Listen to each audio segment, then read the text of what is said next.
महाराष्ट्र की सियासत में आज बड़ा दिन है। विधानसभा स्पीकर राहुल नार्वेकर शिवसेना विधायकों की अयोग्यता से जुड़े मामले में अपना फैसला सुनाएंगे। स्पीकर का ये फैसला बुधवार शाम 4 बजे आ सकता है। आपको बता दें कि जून 2022 में शिवसेना में टूट के बाद विधायकों की अयोग्यता को लेकर दोनों गुटों की तरफ से 34 याचिकाएं दायर की गई थी।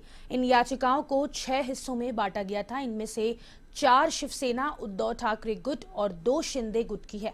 महाराष्ट्र विधानसभा के स्पीकर राहुल नार्वेकर के सामने सबसे बड़ा सवाल यह है कि असली शिवसेना कौन सी है। बड़ी बात यह है कि अगर एकनाथ शिंदे अयोग्य ठहराए जाते हैं तो उन्हें मुख्यमंत्री पद से इस्तीफा देना पड़ सकता है।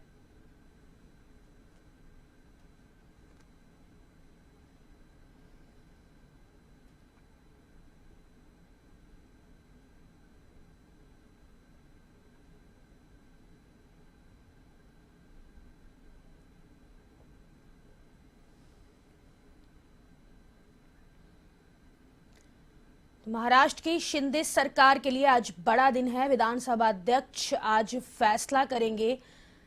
अगर शिंदे सरकार के हित में फैसला नहीं आता है तो मुख्यमंत्री एकनाथ शिंदे को आज इस्तीफा देना पड़ सकता है।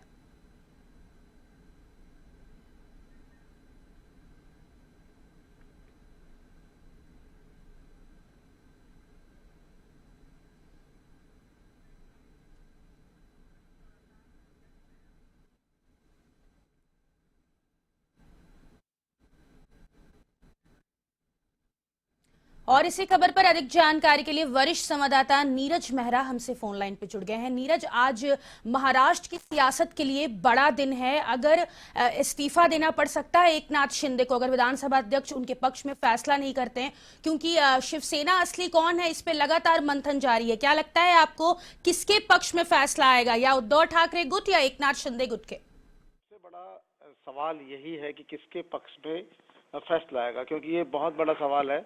और ये घटना जून 2022 की है, जब शिवसेना का विभाजन हुआ, विधायकों में टूट हुई और टूट होने के बाद एकनाथ शिंदे मुख्यमंत्री बने।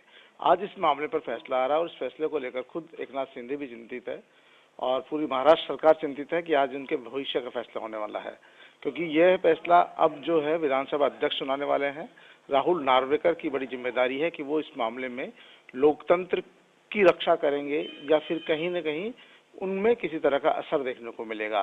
तो सबकी नज़र आज महाराष्ट्र के सियासती जो घमासान है उसके निर्णय पर है कि आज के जो महाराष्ट्र के जो राहुल नार्वेकर है, शिवसेना विधायकों के भविष्य का फैसला करेंगे। जो वहाँ के स्पीकर है वो क्या निर्णय देने वाले हैं, इसको लेकर सबकी नजरें टिकी हुई है। लगभग 4 बजे के ये फैसला आने वाला है, क्योंकि देखिए शिवसेना में जिस तरह की गुटबाजी हुई, टूट हुई और वहाँ पर सरकार तोड़कर एकनाथ शिंदे वहाँ मुख्यमंत्री बने, तो उद्धव ठाकरे गुट को बिल्कुल अलग थलग कर दिया गया और उद्धव ठाकरे की तरफ से और दूसरी अन्य गुटों की तरफ से लगभग 34 याचिकाएं वहाँ दायर की गई और इन याचिकाओं को भी 6 हिस्सों में बांटा गया। 4 हिस्से शिवसेना उद्धव ठाकरे गुट के और 2 शिंदे गुट के हैं। तो ऐसे में आज का दिन बहुत ही महत्वपूर्ण है, महाराष्ट्र के लिए भी है और प्रदेश के दूसरे प्रदेशों के लिए भी, क्योंकि इस तरह के मामले आए दिन दूसरे प्रदेशों में भी आ रहे हैं, जब पूरी की पूरी जो पार्टियां तोड़कर छोड़कर दूसरी पार्टी के सहयोग से सरकारें बना रहे हैं लोग, और जिस पार्टी से चुनाव जीत कर आते हैं उसको छोड़कर चले जाते हैं। तो ऐसे में यह अहम फैसला होगा, कि नजीर साबित होगा। यदि एकनाथ शिंदे के खिलाफ ये फैसला जाता है तो भविष्य में कोई भी पार्टी छोड़कर दूसरी पार्टी के साथ सरकार बनाने की भूल नहीं करेगा। इसलिए आज का दिन बहुत अहम माना जाता है और महाराष्ट्र सरकार का ये फैसला एकनाथ शिंदे के पक्ष में आता है तो फिर ये और ज्यादा इस तरह का मामले सामने आएंगे, क्योंकि जब भी लोगों को मौका मिलेगा वो अपनी पार्टी छोड़ देंगे। जिस पार्टी से चुनाव जीत कर आते हैं, जिसके चुनाव चिन्ह पर चुनाव जीत कर आते हैं, वो उस पार्टी को छोड़कर किसी भी दूसरी पार्टी के साथ में मिलकर वो सत्ता में शामिल हो जाएंगे। अगर एकनाथ शिंदे को हटाने का फैसला हो जाता है तो फिर ये विधायकों के लिए भी सबसे बड़ा सबक होगा कि भविष्य में यदि वो भी ऐसा करेंगे तो उन्हें भी सरकार से भी हटाया जा सकता है, मंत्री पद से भी हटाया जा सकता है, उनकी सदस्यता भी खत्म की जा सकती है। तो आज का बड़ा अहम दिन है और हम सबको इसका इंतजार है, न केवल एकनाथ शिंदे को बल्कि जो राजनीति से जुड़े हुए लोग हैं, राजनीतिक पार्टियों से जुड़े हुए लोग हैं, जो सरकारों में शामिल हैं, विधायक हैं, वो विपक्ष में बैठे हैं, उन सब के लिए आज के इस फैसले का इंतजार है। एक महत्वपूर्ण सवाल ये भी सामने आ रहा है कि क्या मुख्यमंत्री एकनाथ शिंदे अगर इस्तीफा देते हैं तो उनके जो गुट के बाकी विधायक हैं उनको भी इस्तीफा देना पड़ सकता है?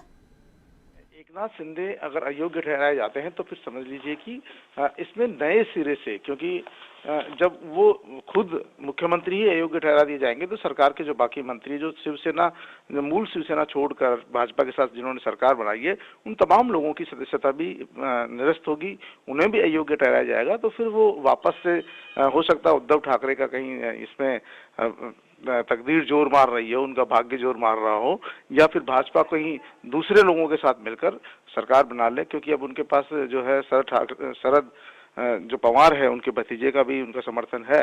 तो ऐसी स्थिति में कुछ भी हो सकता है, लेकिन फिलहाल तो यह है कि यदि एकनाथ शिंदे के खिलाफ फैसला आता है तो एकनाथ शिंदे के साथ जो लोग शिवसेना के विधायक हैं, जो मंत्री हैं, उन्हें भी फिर उनके खिलाफ भी वही निर्णय मान्य होगा, क्योंकि एक फैसला सबके लिए लागू होगा। चलिए, बहुत शुक्रिया नीरज तमाम जानकारी